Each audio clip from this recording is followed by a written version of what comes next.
우리가 성서를 읽어갈 때 한 문단이나 또는 그 문장 전체의 뜻이 집약되어 있는 단어나 관용구가 그 본문에 있을 때가 있습니다.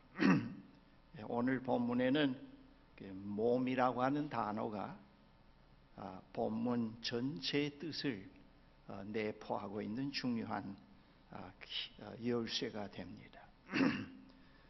제가 청소년 시절 지방에서 살았는데 제가 살던 그 소도시에는 재래시장들이 있었습니다. 거기에는 생활에 필요한 모든 것들이 있었습니다.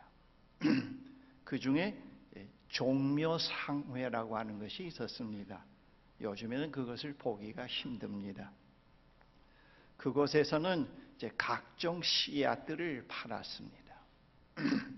크고 작은 이 멍석에 종류별로 씨앗들을 담아놓고 작은 널판지에 씨앗 이름들을 써서 거기에 꽂아 놓았습니다. 어린 시절 시골에서 자란 저는 누가 어떤 씨앗을 가리키면서 그것의 형체를 그려보라고 하면은 잘 그리지는 못하지만은 대충 비슷하게 그려낼 수는 있었을 것이라고 생각이 됩니다.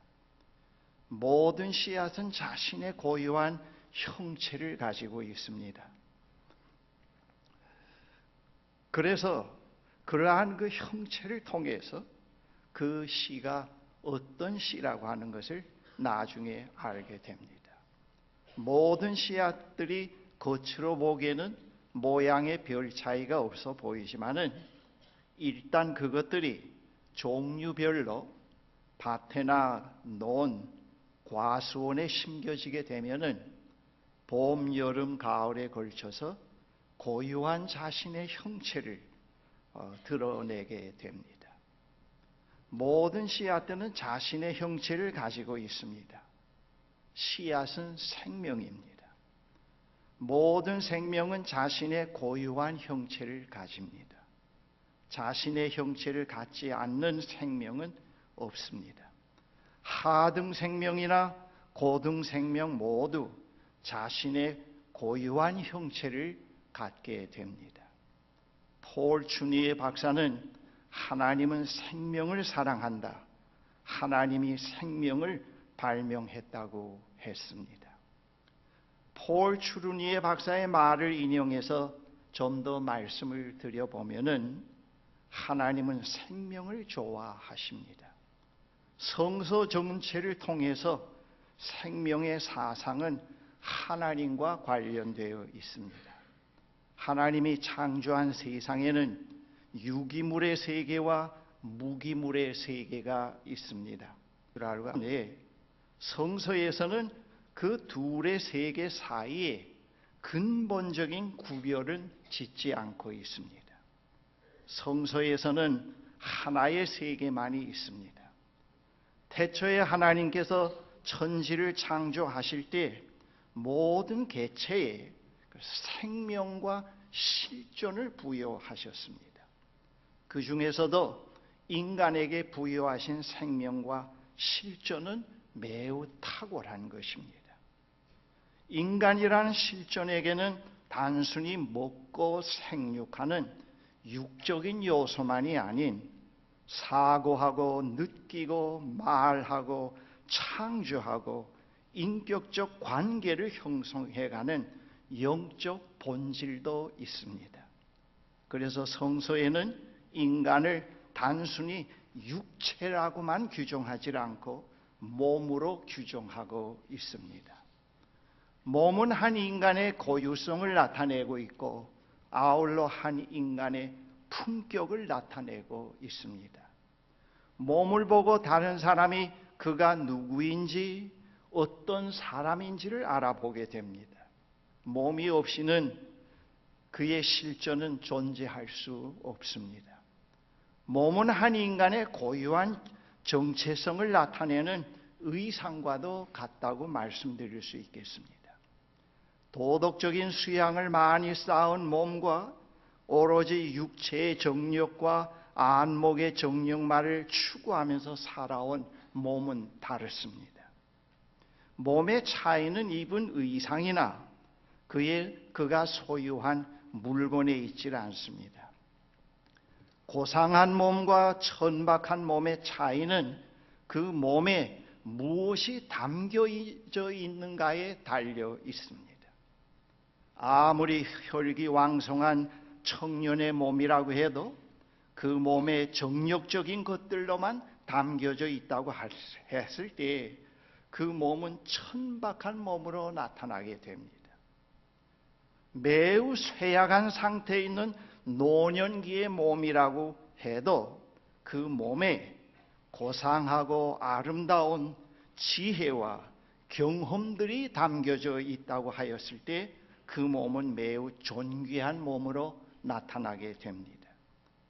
몸은 보이지 않는 내면의 상태를 반영해주는 거울이기도 합니다. 기독교 역사에는 매우 존귀한 몸을 지닌 성인들이 많이 있었습니다. 그 중에 대표적인 성인이 여러분들이 잘 알고 계시는 성 프란시스코입니다. 그의 별명은 거지 수도사였습니다.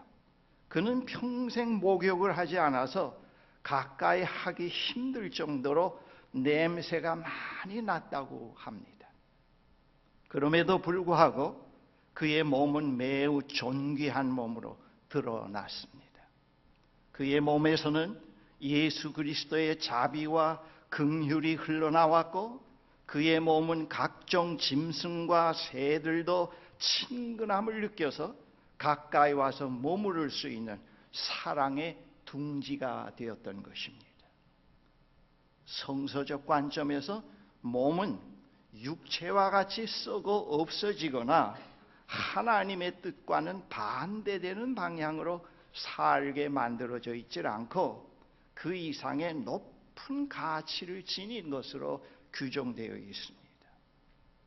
몸은 복잡한 여러 지체로 된 유기체이며 서로 다른 기능들을 결합시키는 역할을 합니다.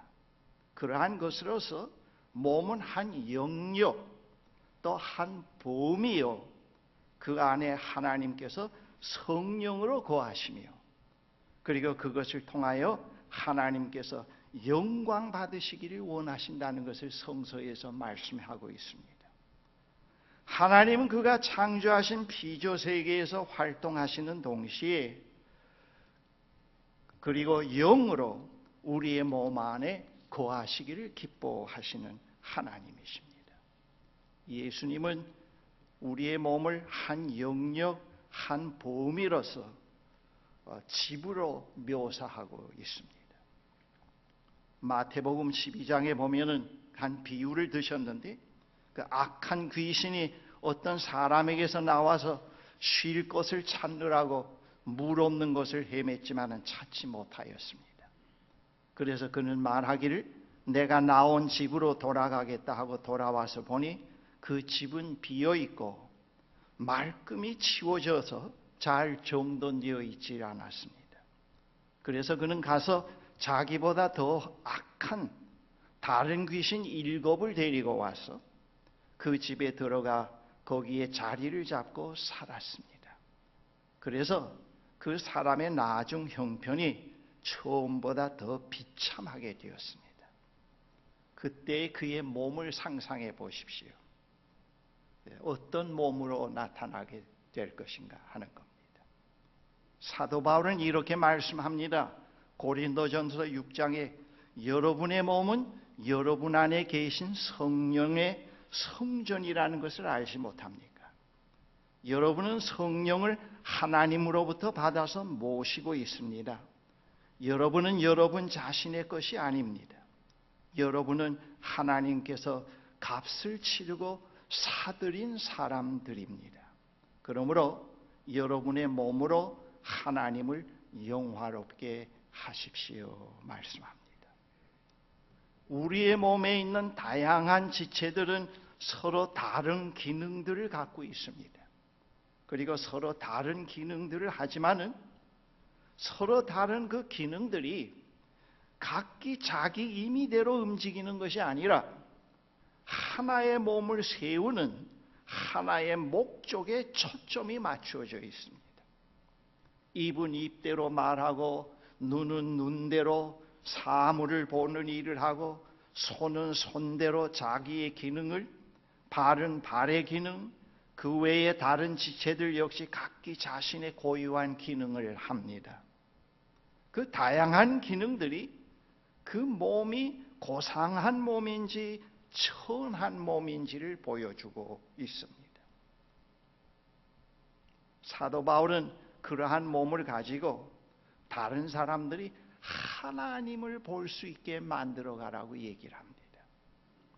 이러한 몸을 먹고 마시는 것으로만 가득 채우거나 성적인 쾌락에만 내맡기게 되면은 그때 몸은 매우 천박한 몸으로 전락하게 되고 그 몸에게 약속된 영원의 약속을 상실하게 된다는 것을 성서에서 말씀합니다.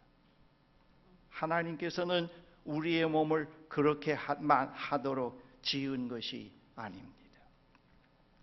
하나님의 새 창조의 여명에서 우리의 몸이 장차 어떤 형태로 변형될지를 부활하신 주님의 몸에서 그 사실이 분명히 드러나 있습니다. 만약 우리의 몸이 식욕이나 성적 욕구만을 위한 것으로 만들어졌다고 하면은 예수 그리스도의 십자가와 부활은 있을 수 없습니다. 왜 그런 것을 위해서 하나님이 자기를 희생하셔요? 하나님은 우리의 몸을 그러한 목적을 위해서 살도록 짓지 않으셨습니다. 하나님은 우리의 몸을 썩어 없어질 것으로 지은 것이 아니고 부활의 영광의 자리에 있게 될 몸으로 지으셨습니다. 성서에서는 우리의 몸이 길이요 진리이신 그리스도 안에서 어떤 몸으로 변화할 것인지를 예수님의 부활을 통해서 보여주고 있습니다. 현재 우리의 몸은 현재와는 다른 변형된 몸으로 될 것이라고 하는 것을 성서에서는 희망의 약속으로 우리에게 약속하고 있습니다. 성서에서는 하나님의 새 창조의 여명 가운데서 장차 변형될 몸이 그 사후의 세계에서부터 시작된다고 얘기를 하진 않습니다. 그것이 현실에서부터 시작된다고 말씀하고 있고 또 그것이 현실에서부터 시작되는 구체적인 사례들이 특히 신약성서 복음서에 많이 나타나 있습니다. 성서에서는 그러한 사건들로 가득 차 있다고 해도 과언이 아닙니다. 그 대표적인 것이 우리가 잘 알고 있는 막달라 마리아의 몸입니다. 막달라 마리아는 다른 사람과는 다른 육체적 매력을 지닌 여성이었습니다. 그는 그 육체적 매력을 이용해서 그 당시 팔레스타인 지방에 주둔해 있는 외인 부대 군인들을 상대로 해서 성을 상품으로 팔며 살아갔다고 하는 전설이 있습니다. 그의 몸은 창녀의 몸이었습니다. 하나님의 의도와는 전혀 다른 몸이었습니다. 그러한 그가 예수님을 만난 후에 하나님의 새 창조의 여명 가운데 있는 새로운 몸으로 형성을 시작했습니다. 그의 몸은 존귀한 몸, 거룩한 몸으로 변해갔습니다. 그의 몸은 매움굴이 아니고 하나님이 거하시는 성전으로 바뀌어가게 되었습니다. 그래서 사도 바울은 우리의 몸은 거룩하신 하나님의 계시를 담는 담지자라고 하였습니다. 바울의 서신 여러 곳에서 그러한 사실에 대해서 말씀하고 있습니다.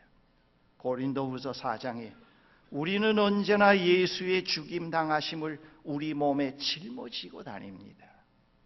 그것은 예수의 생명도 또한 우리의 몸에 나타나기 위함입니다. 갈라디아서 6장에 이제부터는 아무도 나를 괴롭히지 마십시오. 나는 내 몸에 예수의 상처 자국을 지고 다닙니다. 빌립보서 1장에 나의 간절한 기대와 희망은 내가 아무 일에도 부끄러움을 당하지 않고 온전히 담대해져서 살든지 죽든지 전과 같이 지금도 내 몸에서 그리스도께서 존귀함을 받으시기 위한 것입니다 했습니다. 이 말씀 전체에 우리의 몸은 아주 비석하고 천한 것이 아니고 아주 값어치 있고 아주 고귀한 그런 것을 말씀합니다. 사도 바울은 예수께서 부활하신 다음에 교회를 그리스도의 몸으로 그려놓고 있습니다. 교회는 그리스도의 몸인 동시에 지체들입니다. 그리스도의 몸인 교회가 그리스도를 나타내 보이지 않으면 그리스도의 몸이 아닙니다. 그리스도의 몸이 어떤 이데올로기 집단들의 모습으로 자꾸 나타난다고 하면 그건 그리스도의 몸이 아닙니다. 그리스도의 몸이 어떤 사업장처럼 자꾸 보여진다고 하면 그거는 또 그리스도의 몸이 아닙니다. 그리스도의 몸은 그리스도의 몸으로 드러나야 한다고 하는 것입니다. 하나님의 영은 몸 안에서 역사하여서 기적을 이루어 가십니다. 사도 바울은 그 사실을 이렇게 말씀합니다. 어떤 사람에게는 성령을 통해서 지혜의 말씀을 주시고 어떤 사람에게는 같은 성령을 따라 지식의 말씀을 주십니다.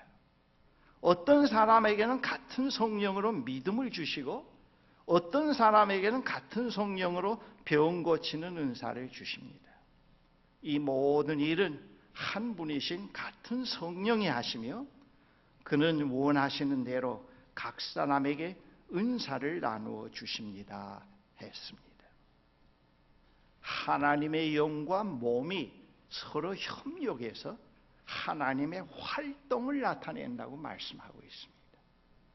하나님의 영이 많은 지체를 지닌 몸과 생명을 일으키는 협력 사역을 통하여서 몸이 단순히 육체로 소멸되지 않고 또는 자신의 육체적 무력함과 유한성을 넘어서게 된다는 걸 말씀하고 있습니다.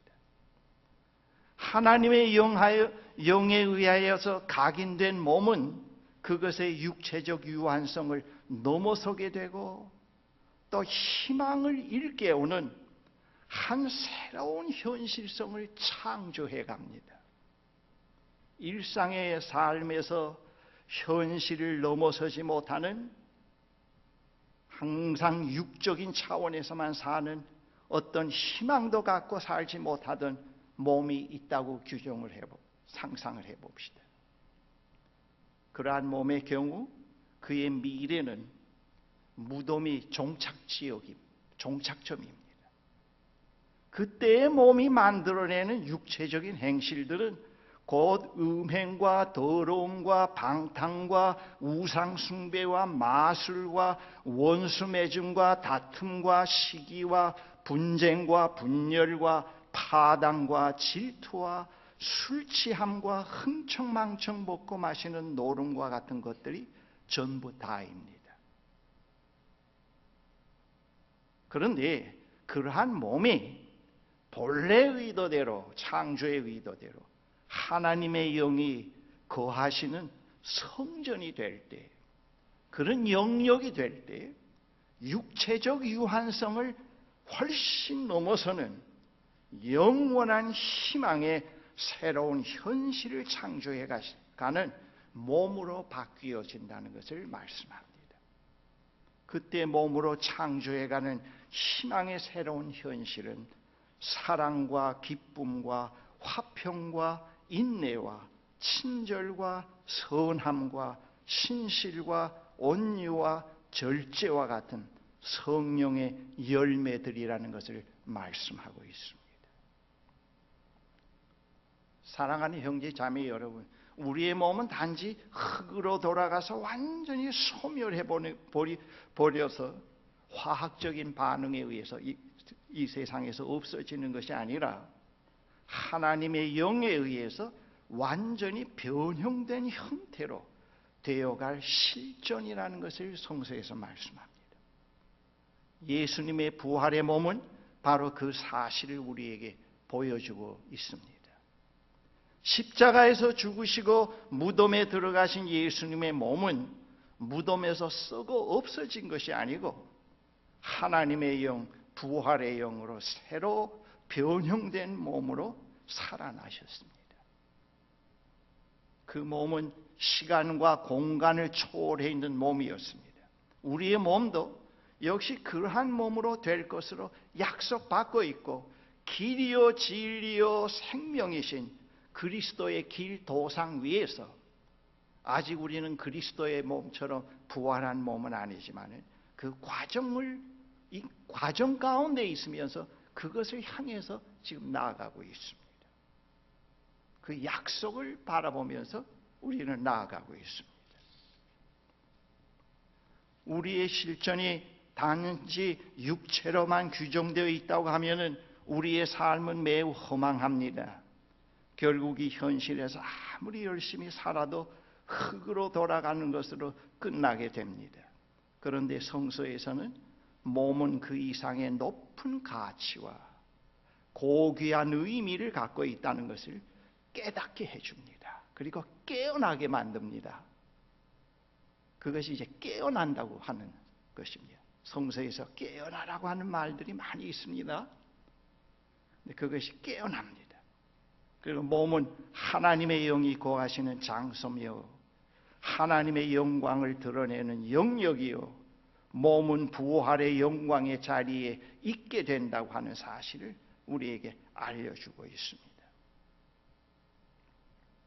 우리의 실존은 이 현실의 삶으로만 끝나지 않고 영원히 살게 되는 희망으로 열려져 있다는 것을 말씀해 주고 있습니다. 그러므로 우리는 이 현실에서 살아가는 동안 우리의 몸으로 하나님이 받으시는 예배를 드리라고 사도 바울이 권면하고 있습니다. 하나님이 받으시는 예배를 우리 몸으로 드리라.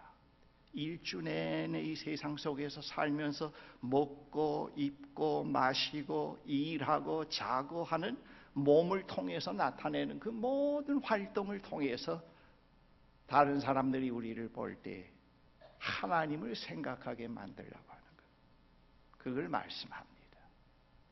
관계성 속에서 그런 몸으로 나타나야 된다는 것. 여러분, 제가 목사로서 75년도 목사 안수를 받았습니다. 벌써 30여 년 됩니다. 제가 이제 앞으로 얼마 살지는 모르지만 제가 사는 날 동안 나이가 들수록 다른 사람들이 저의 몸을 볼 때, 임영수의 몸을 볼 때 자꾸 늑대 생각이 나고 도둑놈 생각이 나고 사업가 생각이 나고 정치가 생각이 난다면 제가 그 헛산 거라고 말씀드릴 수 있지 않겠습니까? 그렇죠? 권사로 열심히 교회 봉사해서 상패도 많이 받았지만 그러나 그 권사를 바라볼 때 자꾸 여우 생각이 나고 바가지 긁는 흥부부인 생각이 나고 그렇다고 하면 그게 문제가 되지 않겠습니까?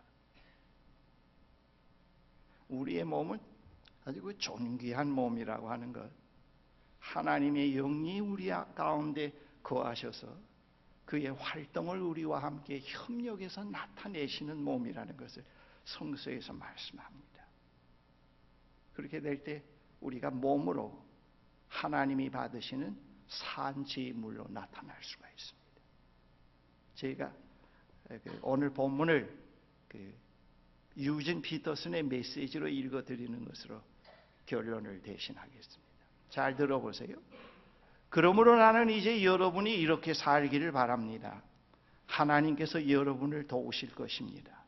여러분의 매일의 삶, 일상의 삶, 즉 자고 먹고 일하고 노는 모든 삶을 하나님께 헌물로 드리십시오. 하나님께서 여러분을 위해 하시는 일을 받아들이는 것이 바로 여러분이 그분을 위해 하는 최선의 일입니다. 세속 문화에 너무 잘 순응하여 아무 생각 없이 동화되어 버리는 일이 없도록 하십시오. 대신에 여러분은 하나님께 시선을 고정하십시오. 그러면 속에서부터 변화가 일어날 것입니다. 하나님의 영은 우리 속에 상주하시니까. 그래서 기독교 영성은 밖으로부터 안으로가 아니고 안에서부터 밖으로라고 하는 거 말하고 있습니다.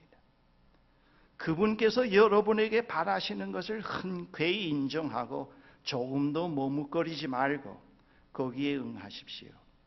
여러분을 둘러싸고 있는 문화는 늘 여러분을 미숙한 수준으로 끌어 낮추려 하지만은 하나님께서는 언제나 여러분에게서 최선의 것을 이끌어내시고 여러분 안에 멋진 성숙을 길러 주실 것입니다. 그렇게 말씀합니다. 사랑하는 형제 자매 여러분, 이 말씀을 우리 마음에 깊이 간직하셔야 됩니다. 특별히 오늘과 같은 이 시대 속에서 우리가 예수 믿는 우리들이 늘 이 말씀을 마음에 깊이 간직해야 될 말씀입니다. 내 몸이 지금도 매일매일 일상적인 삶 속에서 하나의 예배로 하나님께 드리는 예배로 나타나고 있는가? 우리가 그 물음을 늘 갖고 있어야 됩니다. 기도하십시다.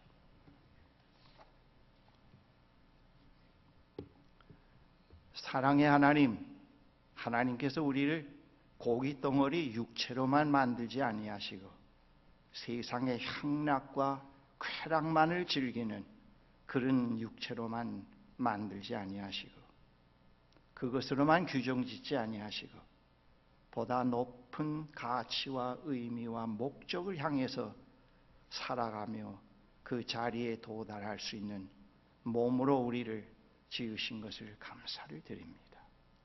그리고 이 몸이 거룩하게 되어지는 그 길, 최종적인 부활에 변형된 몸으로 도달할 수 있는 길을 우리에게 열어주신 것을 감사를 드립니다. 우리로 하여금 일상의 삶 속에서 우리의 몸이 하나님께 드리는 예배로 나타날 수 있게 도와주십시오. 거룩한 산 제물로 드러낼 수 있는 저희들의 몸이 되게 해주셔서 모든 사람들이 우리의 몸을 볼 때마다 하나님을 기억할 수 있게 해 주시옵소서. 예수 그리스도의 이름으로 기도합니다. 아멘.